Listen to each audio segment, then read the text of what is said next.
With respect to my relationship with Speaker Boehner, we've always had a cordial relationship. We had very intense negotiations. I'm going to have my team brief you exactly on how these negotiations proceeded.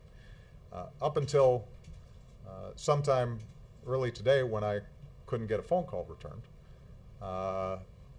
my expectation was that Speaker Boehner was going to be willing to go to his caucus and ask them to do the tough thing but the right thing.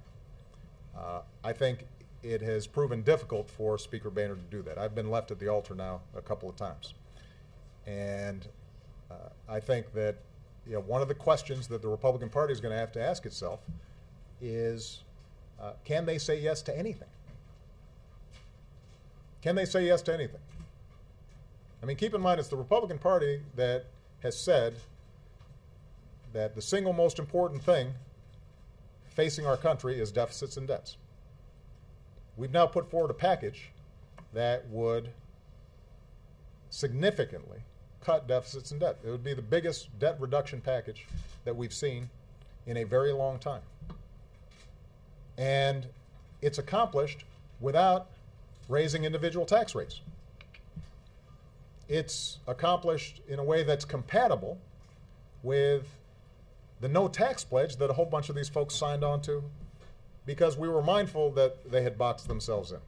And we tried to find a way for them to generate revenues in a way that did not put them in a bad spot. And so the question is, what can you say yes to?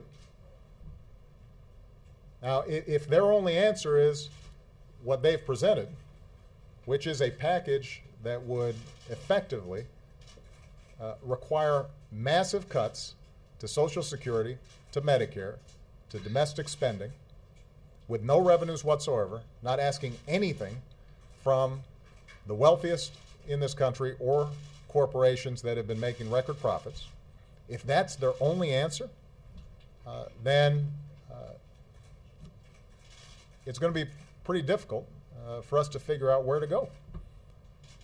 Because the fact of the matter is, that's what the American people are looking for, is some compromise, some willingness to put partisanship aside, some willingness to ignore talk radio or ignore activists in our respective bases and do the right thing.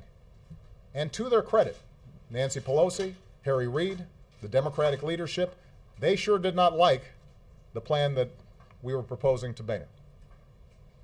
But they were at least willing to engage in a conversation because they understood how important it is for us to actually solve this problem.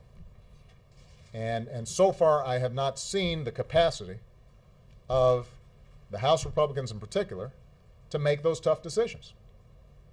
And so then the question becomes, where's the leadership? Or, alternatively, how serious are you actually about debt and deficit reduction? Or do you simply want it as a campaign ploy going into the next election?